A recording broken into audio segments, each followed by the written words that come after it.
Great state of Texas, Mr. Gonzales, for 5 minutes.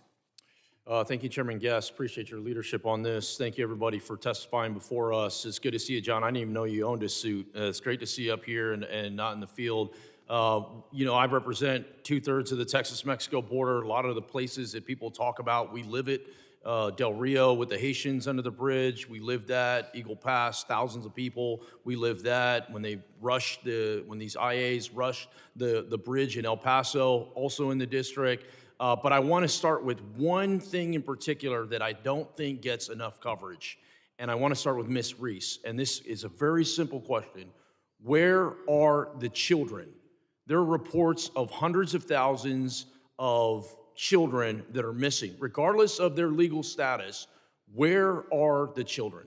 Well, that's a valid question because 550,000 came in unaccompanied during the last administration.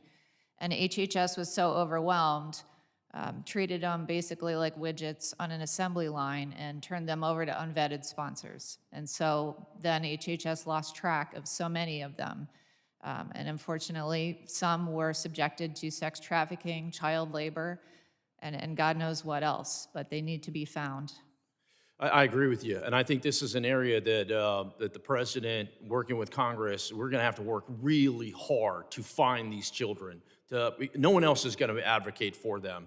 I saw during the last administration as their policies were eroded, where they would, at one time, would vet everyone in the household before they would turn a child over, to now they were just turning children over as quickly as they possibly could, just because of the sheer numbers. I think that is an area that we absolutely need to focus on. I'm sure you're going to gain, you're going to have the level of support from this committee.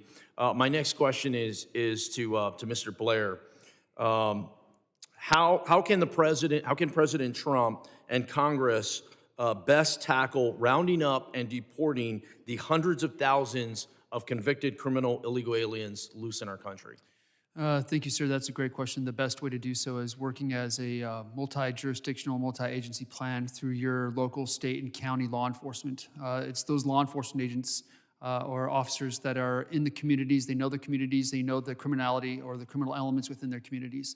So the only way that President Trump and also Tom Homan are going to be able to go after all those hundreds of thousands that are currently on the non-disclosed docket for ICE that have criminal records is by going through a multi-agency, multi-jurisdictional plan led by the federal government. The federal government is just not big enough.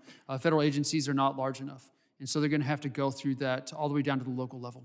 Spot on. I couldn't agree with you more. Last year, I sent a letter to ICE asking how many convicted criminal illegal aliens are in our country.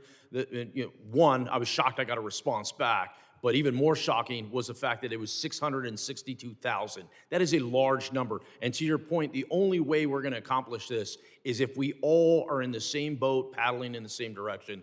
Local, state, federal, all coming together. I just held a roundtable last week in San Antonio with my sheriffs, with my police chiefs, we had FBI there, we had HSI, we had DEA, you had all these different partnerships.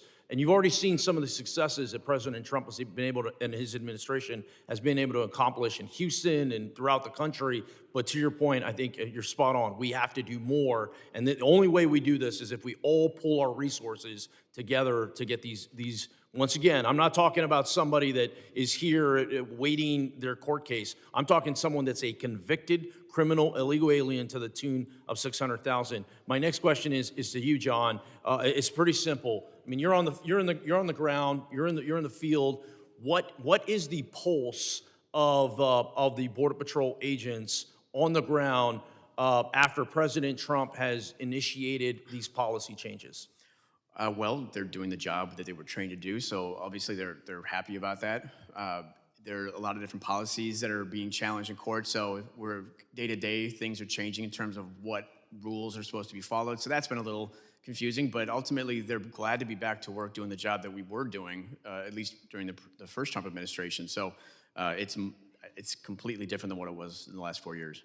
Yeah, I agree with you. I mean, since the president has taken office, I've been at the border 6 different times, various different sectors. I have 4 different Border Patrol sectors. It is a breath of fresh air on the ground. One thing that I would add, though, I'm seeing a lot of agents new agents that have been in the force less than 4 years that really don't know what their job is supposed to be. So I think a large part of it is how do we train our agents to get back to doing the jobs that they need to do? Thank you, everybody, again, and thank you, Chairman, for this